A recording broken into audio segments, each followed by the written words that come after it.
네, 소개 말씀 감사드립니다. 한림대학교 의과대 김동현입니다.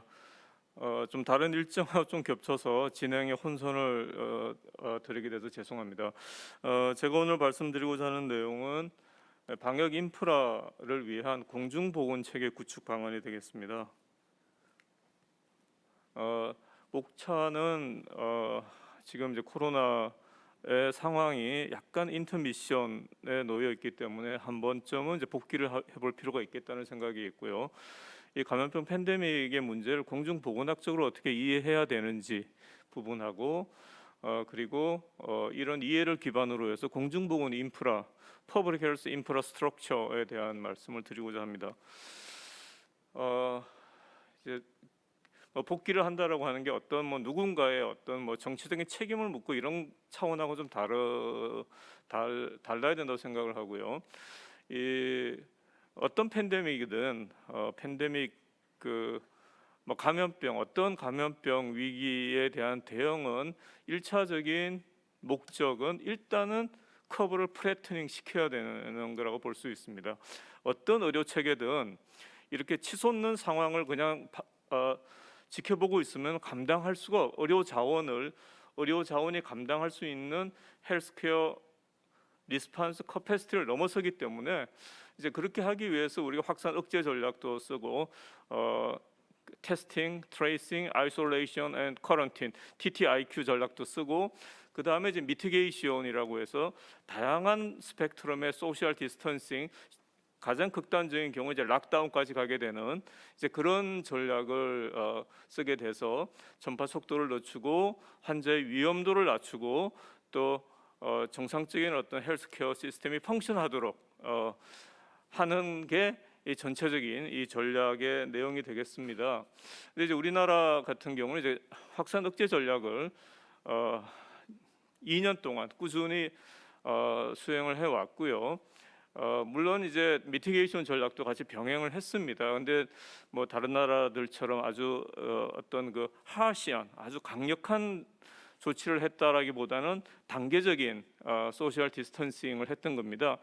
굉장히 소프트한 레벨의 소셜 디스턴싱이 되었음에도 굉장히 고통스럽게 다가올 수밖에 없었던 것은 재정적인 지원이 안 되니까 이 부분에 대한 고통이 이제 상대적으로 커질 수밖에 없는 상황이었다라고 말씀드릴 수 있고요. 그리고 우리는 전체적인 이제 커뮤니티 와이드 프로텍션을 시행을 했습니다. 그 포커스드 프로텍션보다는 그리고 반복해서 이제 좀 논란이 되었다라고 할까요? 이 정도 위기는 우리가 수용해야 되는 거 아니냐? 이 정도 위험은 acceptable 리스크에 관련한 얘기들이 반복적으로 나왔습니다. 위기가 좀 잦아들면 나오고 수용 가능한 위기 상황이다. 우리가 전체적인 어떤 여러 가지 어떤 사회적인 피해를 생각을 할 때 이 정도는 수용해야 되는 것 아니냐라는 얘기가 나왔는데 이 리스크가 이제 데스가 될 경우에 수용 가능한 죽음이 된다 그러면 그 죽음이 어떤 죽음이어야 되는가 하는 겁니다. 그 죽음의 대상이 특히나 노인들, 취약자일 경우에 우리 사회가 이런 죽음을 acceptable 해야 되느냐라고 하는 겁니다. 그렇게 되면 avoidable death를 위한 전략은 뭐가 돼야 되느냐 이런 부분의 논의가 같이 좀 전개될 수 있다고 생각을 하고요. 조금 전에 말씀드렸던 포커스드 그룹 프로텍션을 갈 거냐, 포퓰레이션 베이스드 커뮤니티 와이드 프로텍션을 갈 거냐라고 하는 거는 1차 년도 2020년도 하반기에 미국을 중심으로 해서 굉장히 디베이트가 있었습니다. 그레이트 버링턴 디클레레이션을 하는 그룹에서는 주로 이제 정치적으로 보면은 이제 프로 트럼프 라인에 섰던 분들이 대부분 이제 그냥 보호할 시설만 보호하고 그 다음에 이제 정상적인 생활을 하도록 풀자라고 하는 쪽으로 갔었고요. 여기에 대해서 이제 공중보건 쪽에서는 이와 같은 그 당시 이제 스웨덴의 경험도 있었고 내추럴 인펙션을 통해서 이뮤니티를 얻고자 하는 것은 엄청난 희생을 초래하는 잘못된 것이다. 그래서 이거는 한 지역 사회, 한 사회에 있는 격차를 더 심화시킬 뿐이다라고 얘기를 하면서 포퓰레이션 레벨 스트래티지를 썼습니다. 그러니까 우리나라 상황에 대비해서 보면은 2021년도 하반기까지는 뭐 존 스노우 메모란담의 가치나 이런 부분들이 수용이 되다가 2022년 이제 올 초가 되면서 오히려 이런 그 포커스드 그룹 프로텍션이 좀 주된 담론으로 방역 정책의 방향을 끌고 가지 않았나 이렇게 생각을 하게 됩니다. 자, 인구 100만 명당 누적 확진자 수를 보게 되면은 이렇게 굉장히 바닥에 깔려 있다가 2022년 상반기에 접어들면서 2022년에 접어들면서 굉장히 이제 치솟아 오르게 되고요.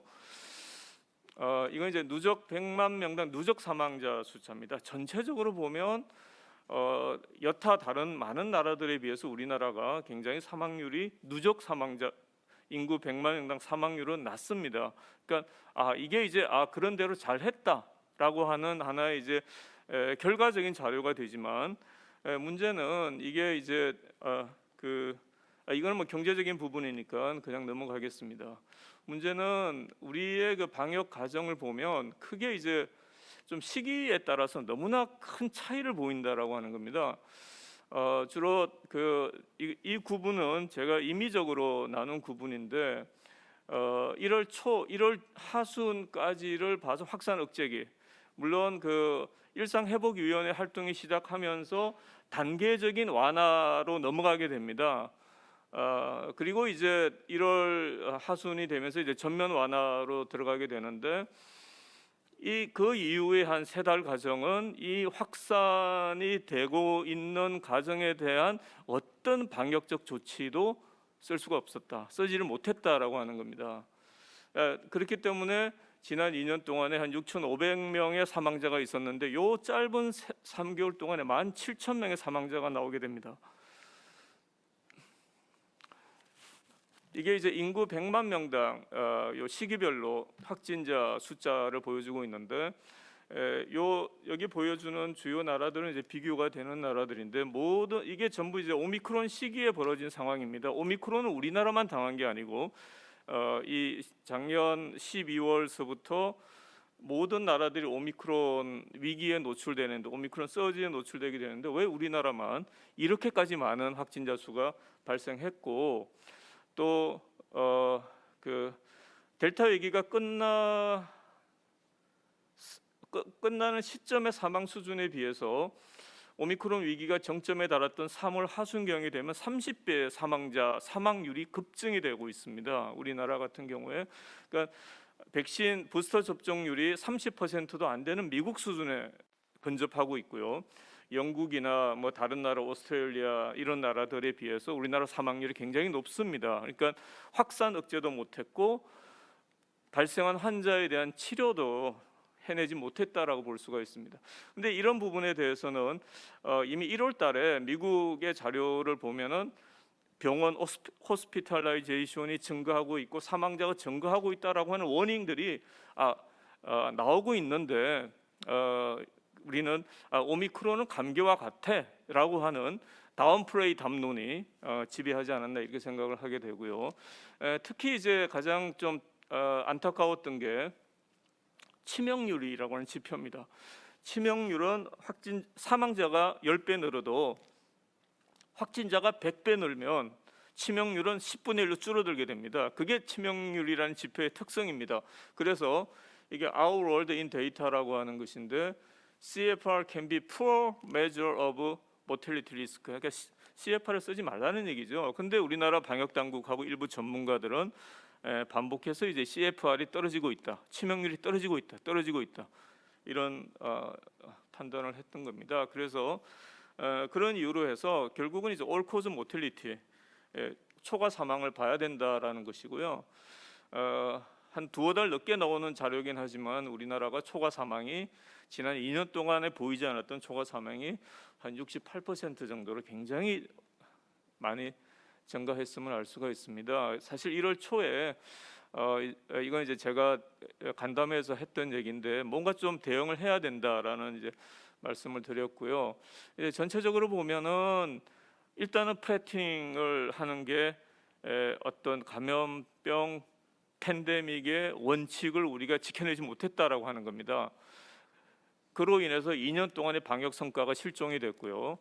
그래서 일부 계층의 사망 피해가 많이 생겼는데 치명률에 의존했다라고 하는 게 방역 정책 오판에 기여하지 않았나라는 생각이 들고, 특히 이제 경제 정책하고 방역 정책이 좀 대립되는 양상을 보이도록 그 구도가 잡혔다라고 하는 부분이 굉장히 좀 안타까운 부분이었고, 일전에 장영욱 박사님께서 정치 방역 논란 그만두고 방역 정치를 좀 하자, 방역을 위한 정치가 실종이 돼버렸다, 이렇게 생각을 합니다.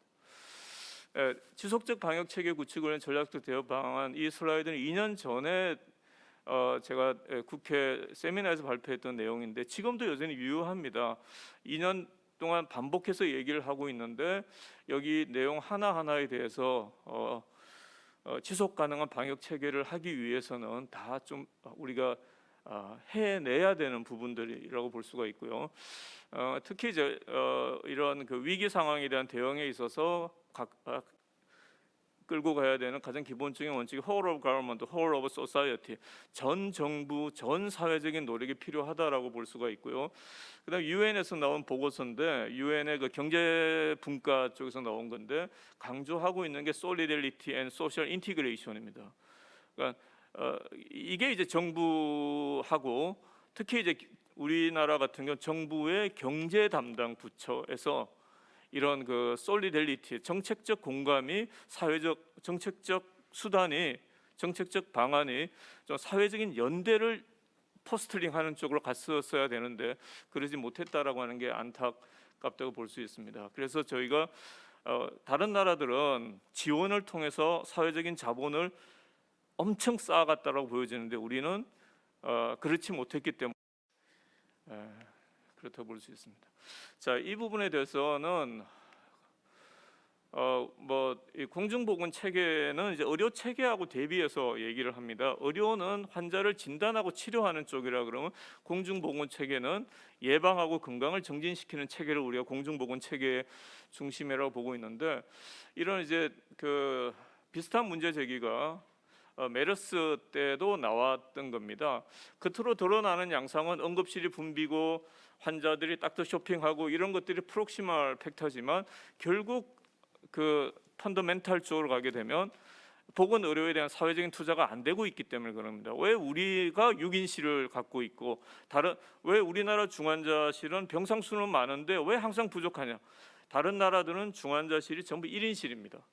그러니까 한 병상만 코로나 환자한테 내어주면 나머지 병상은 다 쓸 수가 있는데 우리는 쫙 깔려 있기 때문에 코로나 환자 한 명이 들어오게 되면 그 병동 자체가 셧다운이 되어버리는 겁니다. 이런 구조하에서는 ICU를 아무리 만들어도 안 되는 거죠. 그래서 공중보건학적인 문제는 이제 결국은 개인의 초점을 맞추는 게 아니라 이제 집단을 보자는 겁니다. 이게 이제 그 일본과 우리나라의 이제 자살률 비교인데, 이게 우리나라 노인이 일본 노인하고 이게 개인의 문제라고 볼 수 없습니다. 이거는 이제 우리나라 노인들의 집단, sick population이 되는 거죠. 아픈 개인이 아니라 아픈 집단을 봐야 된다라고 하는 것이 바로 공중보건 접근의 기본이라고 볼 수가 있고요. 이거는 영국 자료인데 그 코비드 19으로 인한 사망이 전문 직종에 비해서 일용직 노동자, 돌봄 노동자들이 4배 가까이 많이 난다. 그러니까 코로나의 그냥 전체적인 사망률보다도 그 사회 내에서의 집단 간 격차에 주목을 해야 된다라고 얘기를 하고 있습니다. 자, 이거는 왼쪽 그리면 조금 전에 보여드린 슬라이드와 같은 내용이고, 오른쪽은 정신질환으로 인한 2019년도 사망 양상입니다. 비슷합니다. 그러니까 하나는 감염병이고 하나는 자살인데 그 사망의 격차가 나타나는 양상은 비슷하다는 얘기입니다. 그렇다 그러면 그 언더라잉한 코먼 디노미네이터가 뭐냐라고 하는 거죠. 그게 바로 사회적인 요인이라고 우리가 얘기를 하고, 그래서 공중보건학적인 접근에서는 인구 집단을 보고 또 사회적인 요인에 주목한다라고 볼 수가 있고요. 그냥 건너가겠습니다. 그래서 특히 여기에 이제 지역에 따른 격차를 이제 데이터를 내고 있습니다. 이게 이런 그 여러 가지 이제 카운티별로 미국 자료, 미국 캘리포니아 자료인데 환경적인 요인 이게 다 지역 건강 지표들을 꼭 건강 지표뿐만 아니라 지역 지표들을 갖고 평가를 하고 있습니다.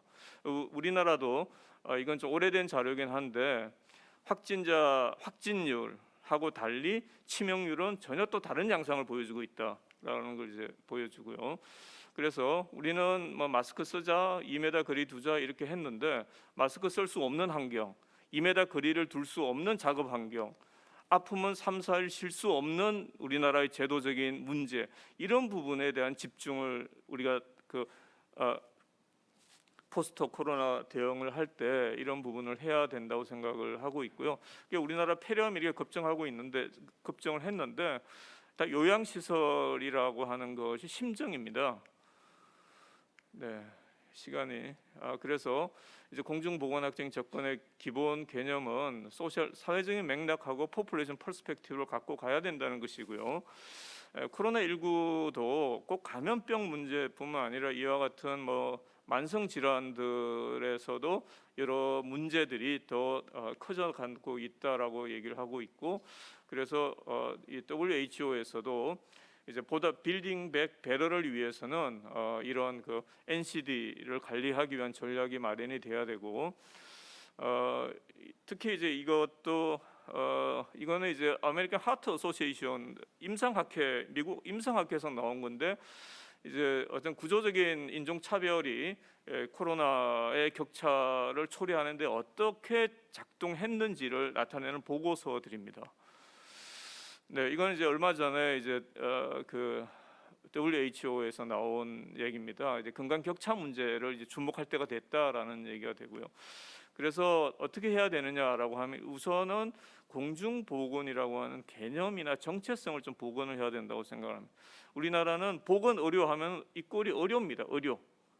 보건 의료는 보건 플러스 의료인데 그냥 의료로 생각을 하는 거죠. 공중보건이라고 하는 것이 개념을 실종되었다.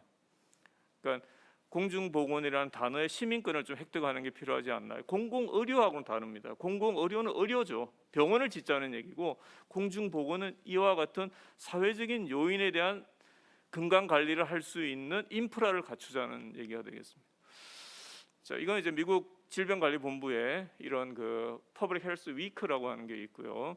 그래서 공중보건의 가치는 격차에 초점을 맞추고 있고, 주민 참여, 주민 주도, 주민 역량 강화 등등 이런 가치들이 공중보건에 녹아 있다라고 하는 것이고요.